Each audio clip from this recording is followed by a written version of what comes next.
Hello दोस्तों, आप सबका स्वागत है मेरे इस नए यूट्यूब चैनल में जिसका नाम है मैथ्स क्लासेस। आज हम जानेंगे गणित के एक टॉपिक के बारे में जिससे हम संख्याओं के प्रकार कहते हैं। इस वीडियो में हम पूरा डिटेल से जानेंगे। चलिए, ये देखिए दोस्तों, ये है संख्याओं के प्रकार। इसमें हम पूरे 11 संख्याओं के बारे में जानेंगे। पहला संख्या का नाम है प्राकृतिक संख्या, फिर पूर्ण संख्या, सम संख्या, विषम संख्या, भाज्य संख्या, अभाज्य संख्या, पूर्णांक संख्या, परिमेय संख्या, अपरिमेय संख्या, क्रमागत सम संख्या और क्रमागत विषम संख्या।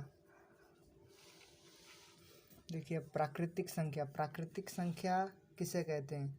प्राकृतिक संख्या हमेशा 1, 2 और 3, 4 से चालू होती है। प्राकृतिक संख्या ऐसी संख्या है जिसे हम काउंट कर सकते हैं, इसे हम काउंटिंग नंबर भी कहते हैं।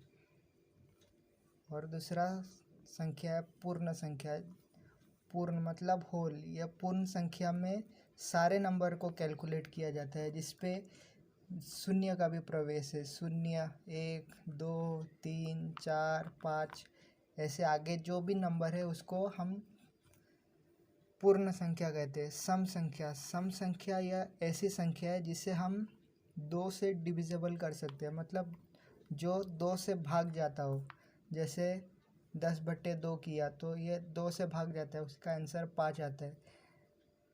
सम संख्या हम 2, 4, 6, 8 ये सभी संख्याएं सम संख्या है जिसे हम 2 से भाग दे सकते हैं। और आगे है इसका विषम संख्या। विषम संख्या ऐसी संख्या है जिसे हम 2 से भाग नहीं दे सकते, जो है 1, 3, 5, 7, 9 और आगे जैसे कंटिन्यू। इसके आगे है भाज्य संख्या। तो चलिए जानते हैं भाज्य संख्या के बारे में। भाज्य संख्या ऐसी संख्या है जिसे हम कोई भी नंबर से भाग जाता हो।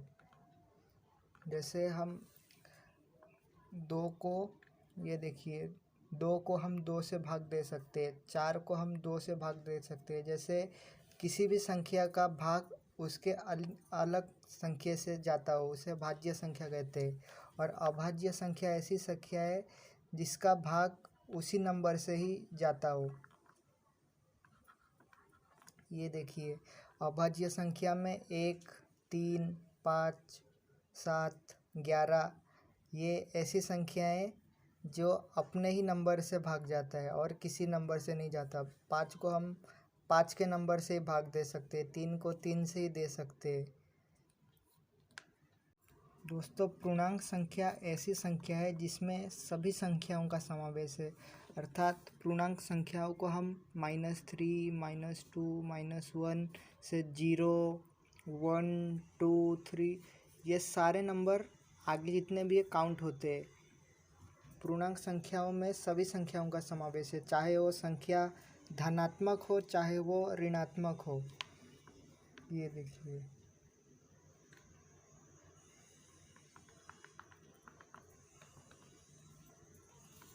आगे परिमेय संख्या। परिमेय संख्या, इसको रेशनल नंबर भी कहते हैं। परिमेय संख्याओं को हम हमेशा अंश और हर के रूप में दिखाते हैं।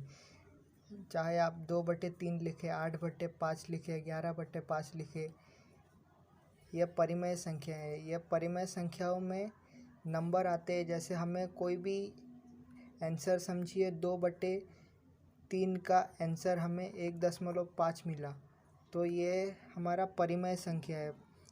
परिमेय संख्या में दशमलव के आगे जो भी संख्या है वो आगे कंटिन्यू नहीं होती, अलग अलग आते रहते हैं। आप किसी भी अलग संख्या से भाग दीजिए, कोई भी आगे के संख्या दशमलव का जो है वो रिपीट नहीं होता। और अपरिमेय संख्याओं में हम स्क्वायर रूट का उपयोग करते हैं, जिसे हम वर्ग में रूपांतरण नहीं कर सकते। देखिए, जैसे 2 का रूट कोई भी नहीं है, अगर हम इसके बदले स्क्वायर रूट 4 ले, 4 का आंसर हमें मिल जाएगा 2। और पर अपरिमेय संख्या में √2 जो है इसका आंसर हमें दशमलव में मिलेगा। √3 का भी आंसर दशमलव में मिलेगा, 5 का भी मिलेगा, 8 का भी। जो भी आप संख्याएं लेंगे उसका आंसर जो है हमें दशमलव में मिलेगा। और क्रमागत सम संख्या, आपको तो मैं पहले ही दोस्तों बता चुका हूँ सम संख्याएं क्या होती है। सम संख्या ऐसी संख्या है जिसे हम 2 से भाग दे सकते हैं। 2, 4, 6, 8। सम संख्या चाहे तो आप कोई भी नंबर लिख सकते हैं। 12 भी सम संख्या है, 50 भी सम संख्या है, 68 ले लो, 100 ले लो, ये सब सम संख्या ही है जिसे हम 2 से भाग दे सकते हैं। क्रमागत सम संख्या ऐसी संख्या है जिसे हम पूरा उसे बिना कुछ स्किप किए पूरा लाइन से लिखते हैं। जैसे 2, 4, 6, 8, 10, 12 ऐसे पूरे लाइन से लिखते जाते हैं। ये संख्याओं को हम क्रमागत सम संख्या कहते हैं। और क्रमागत विषम संख्या है। विषम संख्या ऐसी संख्या है जिसे हम 2 से भाग नहीं दे सकते। 1, 5, 15, 30 नहीं 31। ये जो संख्या ये विषम संख्या है जिसे हम 2 से भाग नहीं दे सकते। और क्रमागत विषम संख्या ऐसी संख्या है जिसे हम पूरा क्रमशः उससे लिखते हैं। 1 के बाद आएगा 3, 3 के बाद 5, 5 के बाद 7, 7 के बाद 9, ऐसे आगे हम पूरा कंटिन्यू लिखते जाते हैं। उम्मीद है ये वीडियो आपको अच्छी तरह से समझा होगा। अगर आपको ये वीडियो समझा है तो इसे लाइक कीजिए, शेयर कीजिए और चैनल को सब्सक्राइब भी कीजिए और साथ ही बेल आइकन को भी दबा दीजिए।